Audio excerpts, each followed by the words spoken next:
मित्र वो है जो आपके अतीत को समझता हो, आपके भविष्य में विश्वास रखता हो और आप जैसे हैं वैसे ही आपको स्वीकार करता हो। सुप्रभात, मैं हूं प्रतिबिंब शर्मा आपके साथ। सबसे पहले नजर डाल लेते हैं मुख्य गतिविधियों पर। उपराष्ट्रपति जगदीप धनखड़ आज करेंगे महाराष्ट्र के नागपुर की यात्रा। राष्ट्रीय प्रत्यक्ष कर अकादमी में आयोजित भारतीय राजस्व सेवा के 76वें बैच के समापन समारोह में होंगे मुख्य अतिथि।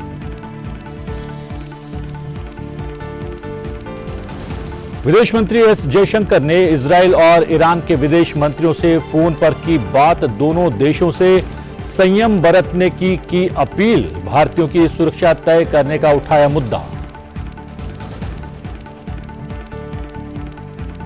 संयुक्त राष्ट्र संघ ने इजरायल पर ईरानी हमले को बताया गंभीर। कहा, हमले से क्षेत्र में भड़क सकता है बड़ा युद्ध। यूएनएससी की आपात बैठक भी बुलाई। सेना ने किया स्वदेशी रूप से विकसित मानव portable anti tank guided missile हथियार प्रणाली का सफलतापूर्वक फील्ड परीक्षण।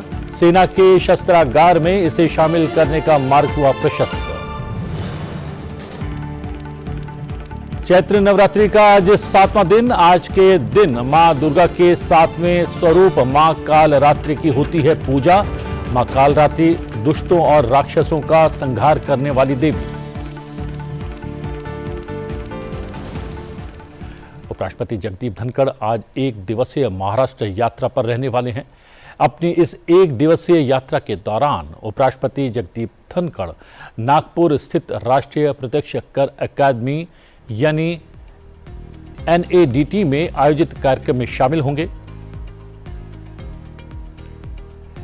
इस दौरान उपराष्ट्रपति जगदीप धनखड़ भारतीय राजस्व सेवा के 76वें बैच के समापन समारोह में मुख्य अतिथि होंगे। इस दौरान उपराष्ट्रपति छात्रों को संबोधित करेंगे और उनका मार्गदर्शन भी करेंगे। हम आपको बता दें कि कार्यक्रम का सीधा प्रसारण आप संसद टीवी पर देख पाएंगे।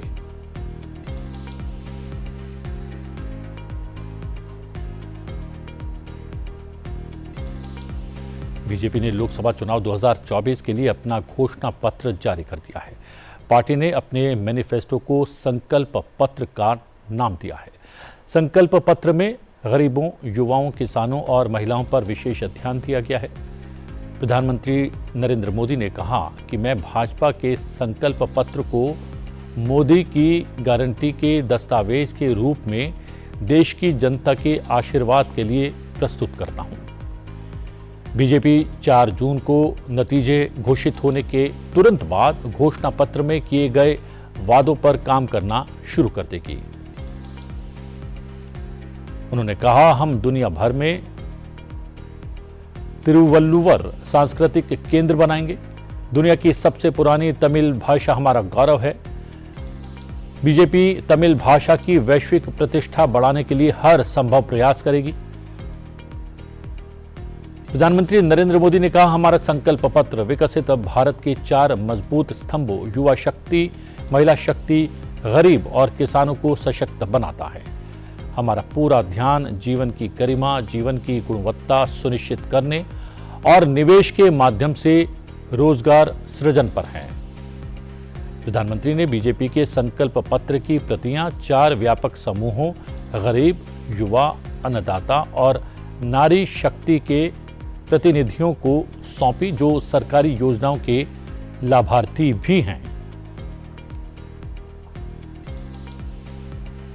भारत ने रविवार को इजरायल और ईरान के बीच बढ़ते तनाव पर गंभीर चिंता व्यक्त की और दोनों देशों से संयम बरतने और हिंसा से पीछे हटने का आह्वान किया।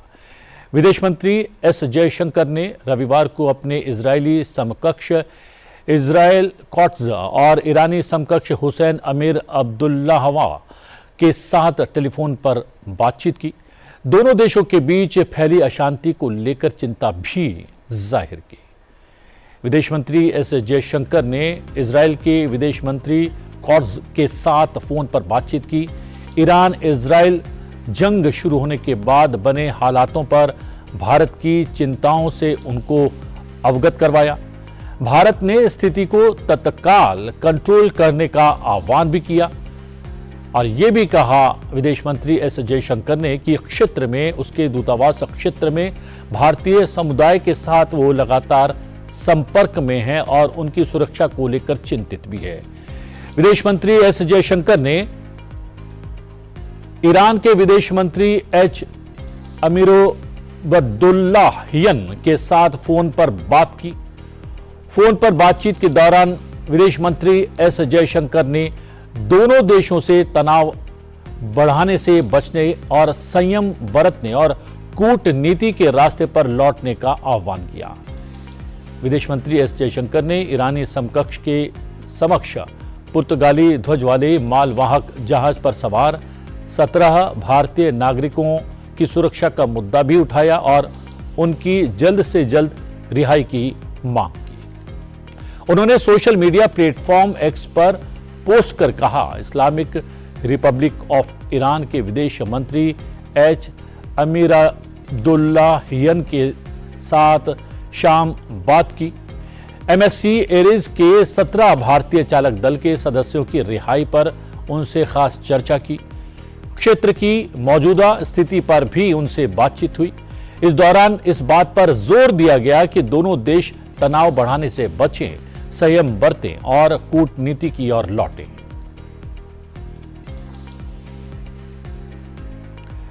इजराइल और ईरान के बीच बढ़ते तनाव को लेकर भारत अलर्ट है। भारत ने दोनों देशों में रहने वाले अपने नागरिकों के लिए रविवार को एक नई ट्रैवल एडवाइजरी जारी की। इस एडवाइजरी में उन्हें शांतचित्त रहने और सुरक्षा प्रोटोकॉल के पालन की सलाह दी गई। इसी के साथ अतिरिक्त हेल्पलाइन नंबर भी जारी किया गया। भारतीय दूतावास ने अपने सोशल मीडिया हैंडल पर पोस्ट किए महत्वपूर्ण परामर्श में कहा कि क्षेत्र में हाल की घटनाओं के मद्देनजर इजराइल में सभी भारतीय नागरिकों को शांत रहने और स्थानीय प्राधिकारियों द्वारा जारी सुरक्षा प्रोटोकॉल का पालन करने की सलाह दी गई है। उनसे कहा गया है कि दूतावास स्थिति पर करीब नजर बनाए हुए है और वो हमारे सभी नागरिकों की सुरक्षा सुनिश्चित करने के लिए इजरायली प्राधिकारियों और भारतीय समुदाय के सदस्यों के संपर्क में है। इजराइल और ईरान में बढ़ते तनाव के बीच एयर इंडिया ने रविवार को तेल अवीव के लिए उड़ानें अस्थायी रूप से निलंबित करने का फैसला किया है। हम आपको बता दें कि सीरिया की राजधानी दमिश्क स्थित ईरान के राजनयिक मिशन पर 1 अप्रैल को कथित तौर पर इजराइल द्वारा किए गए हमले और उसके 2 शीर्ष कमांडरों की मौत होने के जवाब में ईरान और उसके साथियों ने शनिवार देर रात इजराइल पर 330 मिसाइलें दागी और ड्रोन से भी हमले किए। संयुक्त राष्ट्र ने रविवार को इजराइल पर ईरान के हमले की कड़ी निंदा की है। साथ ही यूएनएससी का आपातकालीन सत्र भी बुलाया है। वहीं संयुक्त राष्ट्र महासचिव एंटोनियो गुटेरेस ने ट्वीट किया कि मिडिल ईस्ट क्षेत्र के लोग विनाशकारी संघर्ष के वास्तविक खतरे का सामना कर रहे हैं। अब तनाव को कम करने का समय आ गया है। अब समय है अधिकतम संयम से पीछे हटने का। It's time to step back from the brink. It's vital to avoid any action that could lead to major military confrontations on multiple fronts in the Middle East. Civilians are already bearing the brunt and paying the highest price. And we have a shared responsibility to actively engage all parties concerned to prevent further escalation. As the Friendly Relations Declaration of 1970 states, acts of reprisal involving the use of force are barred under international law. We have a shared responsibility to secure an immediate humanitarian ceasefire in Gaza, the immediate and unconditional release of all hostages, and the unimpeded delivery of humanitarian aid. We have a shared responsibility to stop violence in the occupied West Bank, de-escalate the situation along the Blue Line, and re-establish safe navigation in the Red Sea. We have a shared responsibility to work for peace. Regional and indeed global peace and security are being undermined by the hour. Neither the region nor the world can afford more war. सेना ने स्वदेशी रूप से विकसित मानव portable anti tank guided missile हथियार प्रणाली का सफलतापूर्वक फील्ड परीक्षण पूरा कर लिया है। देश की पश्चिमी सरहद पर जैसलमेर के पोखरण में एंटी टैंक गाइडेड मिसाइल का सफल परीक्षण किया गया। इससे सेना के शस्त्रागार में इसे शामिल करने का मार्ग भी प्रशस्त हो गया है। हम आपको बता दें कि इस हथियार प्रणाली को रक्षा अनुसंधान और विकास संगठन DRDO ने डिजाइन और इसका विकास किया है। समग्र प्रणाली में MPTAGM लॉन्चर, लक्ष्य प्राप्ति उपकरण और एक अग्नि नियंत्रण इकाई भी शामिल है। यह आधुनिक कवच संरक्षित मुख्य युद्धक टैंकों को हराने में और नेस्तनाबूद करने में सक्षम है। हथियार प्रणाली दिन और रात दोनों में संचालन के लिए अच्छी तरह से सुसज्जित है। रक्षा मंत्री राजनाथ सिंह ने इन सफल परीक्षणों के लिए DRDO और भारतीय सेना की सराहना की है और इसे उन्नत प्रौद्योगिकी आधारित रक्षा प्रणाली विकास में आत्मनिर्भरता हासिल करने का महत्वपूर्ण कदम भी बताया है। कहते हैं, तैयारी में बहाया गया पसीना युद्ध के दौरान होने वाले नुकसान को कम कर देता है और इसी को ध्यान में रखते हुए भारतीय सेना हमेशा तैयारियों में संलग्न रहती है। भारतीय सेना की तैयारियों में ब्रह्मास्त्र गनर के लक्षित अभ्यास की हैरत में डाल देने वाली कुछ तस्वीरें हम आपको सादर करते हैं।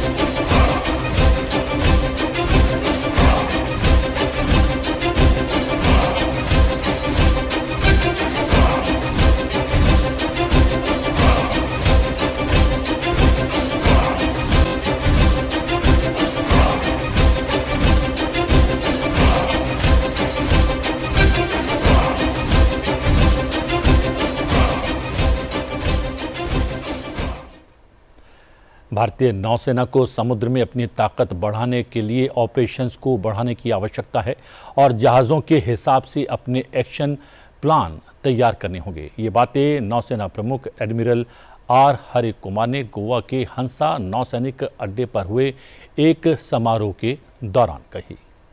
एडमिरल हरि कुमार ने वायुसेना और नौसेना के बीच जहाज़ों के अनुरूप आपसी तालमेल और एक्शन प्लान पर भी जोर दिया। उन्होंने कहा कि नौसेना कर्मियों ने जिस तरह से समर्पण और प्रतिबद्धता दिखाई है उसे जारी रखने की आवश्यकता है। इस तरह से ही देश को मजबूती मिलेगी। समारोह के दौरान नौसेना अधिकारियों को पदकों से सम्मानित भी किया गया। नौसेना प्रमुख ने कहा कि जिस जोश और जज्बे के साथ भारतीय नौसेना ने वायुसेना के साथ मिलकर ऑपरेशन MV रूइन को अंजाम दिया, उसे देश का कद बढ़ा है। नौसेना प्रमुख ने कहा कि जब भी नौसेना को कोई मिशन सौंपा गया है उसे आत्मविश्वास के साथ पूरा किया गया है। उन्होंने आगे जोर देकर कहा कि हिंद महासागर हमारा क्षेत्र है और इसे सुरक्षित रखने के लिए जो भी आवश्यक कार्रवाई होगी हम करेंगे। जोश एंड जज्बा that Bharatiya Nausena along with the Indian Air Force had meticulously planned and effectively executed a daring rescue operation over 2,600 kilometers from our coast, enabled by sustained aerial surveillance and backed by para-dropping of our special forces by an Air Force C-17, thereby ensuring safe release of hostages from the merchant vessel Ruin. This mission has particularly cemented our stature as the first responder and preferred security partner in the Indian Ocean region. So while many countries have deployed their surface and aerial units in the area, it was finally the Bharatiya Nausena which took this decisive and affirmative action. So this, ladies and gentlemen, is the नए भारत की नई नौसेना और नई नौसेना की नई सोच. The new and confident Bharatiya Nausena that is not shy to wear its identity of Bharat. And I am proud to say that the Western Naval Command has played a pivotal role in this operation. Pakistan की jail में कैद भारतीय सरबजीत सिंह की हत्या के आरोपी अमीर सरफराज तांबा की लाहौर में अज्ञात बंदूकधारियों ने हत्या कर दी है। सरफराज तांबा लश्कर-ए-तैयबा के संस्थापक और अंतर्राष्ट्रीय आतंकवादी हाफिज सईद का करीबी माना जाता है। पाकिस्तान में लाहौर के इस्लामपुरा इलाके में एक मोटरसाइकिल सवार हमलावर ने उस पर हमला किया। सरफराज इस हमले में गंभीर रूप से घायल हो गया। उसे अस्पताल ले जाया गया जहां उसने दम तोड़ दिया।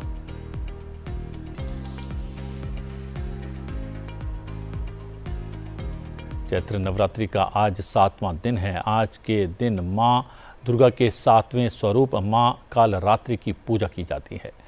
मां कालरात्रि दुष्टों और राक्षसों का संहार करने वाली देवी है। मां दुर्गा के 9 रूपों में इन्हें काली माता भी कहा जाता है। काल शब्द आमतौर पर समय या मृत्यु को संदर्भित करता है और रात्रि शब्द का अर्थ रात होता है। इसलिए उन्हें अंधेरे का अंत करने वाली देवी के रूप में भी जाना जाता है। इनकी आराधना करने वाले श्रद्धालु भय मुक्त रहते हैं। इन्हें कभी भी कोई बुरी शक्तियां छू तक नहीं पाती हैं। तंत्र मंत्र इनके सामने सब निष्क्रिय हो जाते हैं। काली मां जगत कल्याणकारी हैं। माता कालरात्रि को शुंभकरी, महायोगेश्वरी और महायोगिनी भी कहा जाता है।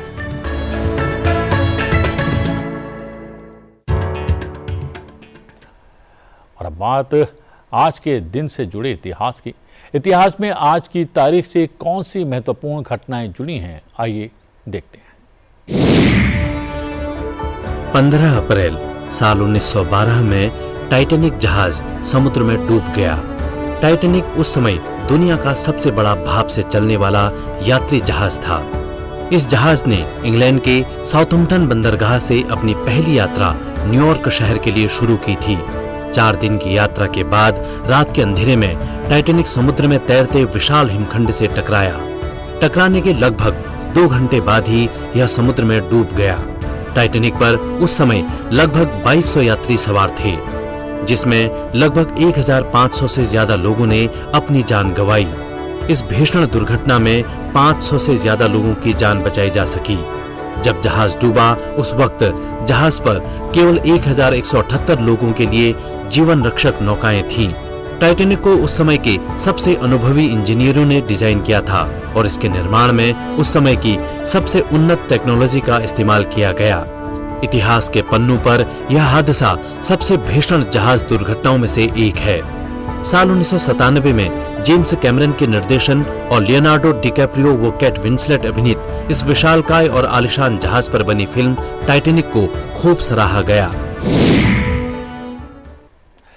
चुनाव का त्योहार है और हम तैयार हैं इंदौर में अंग्रेजी से एलर्जी वाले शर्मा जी से लेकर पुणे से हाउ डू यू डू बोलने वाले वर्मा जी तक सब वोट डालने के लिए तैयार हैं। आपने भी अपनी तैयारी कर ली होगी। चलते चलते आपको छोड़े जाते हैं इससे जुड़े एक वीडियो के साथ। आप देखिए ये वीडियो, मुझे दीजिए आज्ञा, लेकिन देखते रहिए संसद टीवी। नमस्कार। भल्ला जी की छोटी बिटिया इस बार पहली बार वोट डालेगी। गली के मोड़ पर बंटी भैया खस्ता कचौड़ी वाले, नुक्कड़ पे तीसरी मंजिल के सुरेश बाबू भोले वाले, बनारस से सुरों के ज्ञानी हरिनाथ, दिल्ली में मम्मी जी छुटकी के साथ, जोधपुर से नीले गलियारे वाली दादी, शेरो शायरी वाले लखनऊ के साहबलाबादी, रंग बिरंगी टोपी में कुल्लू से हसमुख रतन लाल, मैसूर से विष्णु के संग गोपाल, चेन्नई में पीली कोठी वाली मॉडर्न आंटी और टेलरिंग में एक्सपर्ट असम से कांति, इंदौर में अंग्रेजी से एलर्जी वाले शर्मा जी, पुणे से हाउ डू यू डू बोलने वाले वर्मा जी, पुरी के मंदिर की सीढ़ियों पर फूल बेचते पांडे जी वोट डालेंगे, पटना से ब्रिज बिहारी जी अपनी तीनों पीढ़ियों के साथ वोट डालेंगे, मांडू से किले की सीढ़ियों पर चांदी की पायल बेचने वाली बिमला, मसूरी से प्राइमरी टीचर कमला, रांची में रिक्शा खींचने में बीजी बाबू, कमजोर सा दिखने वाला हैदराबाद से सब, वीर बहादुर बॉर्डर से आकर वोट डालेगा, सतविंदर अमृतसर में न्यू लुक के साथ वोट डालेगी, पापा मुंबई से गुस्से में और मम्मी स्माइल के साथ वोट डालेगी। और हाँ, आप भी तो वोट डालेंगे। चुनाव का त्योहार है, हम तैयार हैं।